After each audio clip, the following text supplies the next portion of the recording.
నిజామాబాద్ జిల్లాలో అకాల వర్షాలు బీభత్సాన్ని సృష్టించాయి. ఇక జిల్లా వ్యాప్తంగా కూడా ఈదురుగాలులు వీచాయి. వడగండ్ల వాన కురిసింది. వరుణుడి ప్రకోపానికి ప్రజలు వణికిపోయారు. ఈదురుగాలులకు భారీ వృక్షాలు అలాగే విద్యుత్ స్తంభాలు కూడా నేలకొరిగాయి. ఇంటి పైకప్పులు ఎగిరిపోయాయి. వేలాది ఎకరాల్లో పంట నీట మునిగింది. నందిపేట మండలంలో లక్కంపల్లి, కుద్వన్పూర్ అలాగే గ్రామాల్లో వడగండ్ల వాన కురవటంతో మామిడి తోటలు ధ్వంసమయ్యాయి. నవీపేట్, గాంధీనగర్, గన్నారం, కౌలాపూర్ శివార్లోని యోగా శక్తిపీఠం ఆశ్రమంలో చెట్లు విరిగిపడ్డాయి. దీంతో విద్యుత్ సరఫరాకు అంతరాయం ఏర్పడింది. ఇక కుద్వాన్పూర్లో పిడుగుపడి 3 గేదెలు చనిపోయాయి. మరోవైపు కల్లాల్లోని ధాన్యం కూడా తడిసిపోవడంతో రైతులు లబోదిబోమంటున్నారు.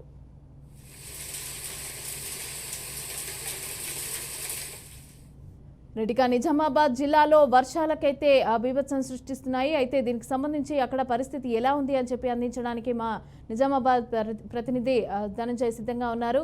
ధనంజయ్, చెప్పండి, నీట మునిగినట్టుగా తెలుస్తోంది. వేలాది ఎకరాలు కూడా. అయితే పంట నష్టం జరిగిన రైతులు ఏ విధంగా రియాక్ట్ అవుతున్నారు ఏంటి? అధికారులు కూడా ఏమైనా మాట్లాడడం జరిగిందా? ఎలా ఉన్నాయి డీటెయిల్స్?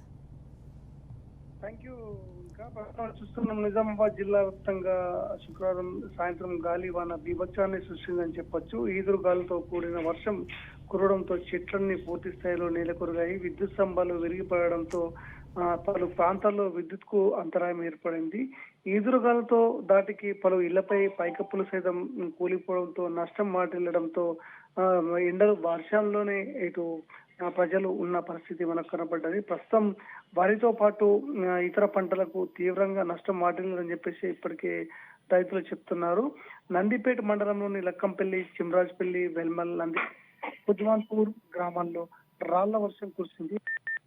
పూర్తి స్థాయిలో నష్టం వాటిల్లంటూ మనకు ప్రాథమికంగా తెలిసింది. ఎందుకంటే అత్యధికంగా ఇప్పుడు సీజన్ కాయల సీజనే కాబట్టి మామిడి పళ్ళ సీజన్ ఈదురుగాలు ఒక్కసారిగా రావడంతో నేల కొరిగిన మామిడి పంటలను చూస్తూ రైతులు కన్నీటి పరిమితం అవుతున్నారు. మరోవైపు కుద్వాన్పూర్ గ్రామంలో పిడుగుపాటుకు 3 గేదెలు ముప్పించాయి. ఈ గేదెలకు సంబంధించిన రైతు స్థాయిలు, అదేవిధంగా చిన్నారెడ్డి, దాదన్నారాయణ చిన్న గేదెలు 3 గేదెలు, ఒక్కొక్క గేదె సుమారు 60 నుంచి 70 వేల ఉంటుందని చెప్పేసి చెప్తున్న పరిస్థితి ఇక్కడ కనబడ్డది. ప్రభుత్వం దీనిపై నష్టపరిహారం గేదెలకు సంబంధించిన పరిహారం ఇప్పియాలని చెప్పేసి రైతులు కోరుతున్నారు. అలాగే ఆర్మూర్ మున్సిపల్ పరిధిలోని మార్కెట్ యార్డులోని తిప్రి రోడ్డులోని ధోబీఘాట్ లో కల్లాల పైన ఉన్న ధాన్యం పూర్తిగా తడిసి ముద్దయింది. దీంతో పాటు నవిపేట మండలంలోని కల్లాలపై ఉన్న రోడ్లపై ఉన్న ధాన్యం సైతం రాసులు భారీ వర్షానికి తడిసి ముద్దై వాటర్ కు కొట్టుకుపోయిన పరిస్థితి ఇక్కడ స్పష్టంగానే కనపడుతుంది. మరోవైపు చూస్తుంటే నవిపేట మండలంలోని గాంధీనగర్లోని పలు చెట్లు నేలకొరడంతో అనేక ప్రాంతాల్లో రాకపోకలకు తీవ్ర అంతరాయం సైతం ఏర్పడి గాంధీనగర్, జన్నపల్లి మధ్యాల ప్రధాన రహదారిపై చెట్టు విరగడంతో ట్రాఫిక్ పూర్తి స్థాయిలో మనకు అంతరాయం ఏర్పడిందని చెప్పేసి చెప్పారు. మరోవైపు విద్యుత్ స్తంభాలు నేలకొరిగాయి. డిస్పల్లి మండలంలోని కమలాపూర్ శివార్లోని పౌల్ట్రీ ఫారం వద్ద విద్యుత్ వైర్లు తెగడంతో చెట్టు కొమ్మలు పెరిగిపోవడంతో మిట్టాపల్లి పంట పొలంలో విద్యుత్ ట్రాన్స్ఫర్లు నేలకొరిగి పడిపోవడంతో ఆ ప్రాంతాల్లోని పూర్తి స్థాయిలో నిన్న మొత్తం అంధకారంలో ఉందని చెప్పొచ్చు. గన్నారంలో నేల కొరిగిన రావి చెట్టు అదేవిధంగా స్తంభంపై పడడంతో అక్కడ ప్రాంతంలోని రాత్రి మొత్తం అక్కడ అంధకారంలో ఉందని చెప్పొచ్చు.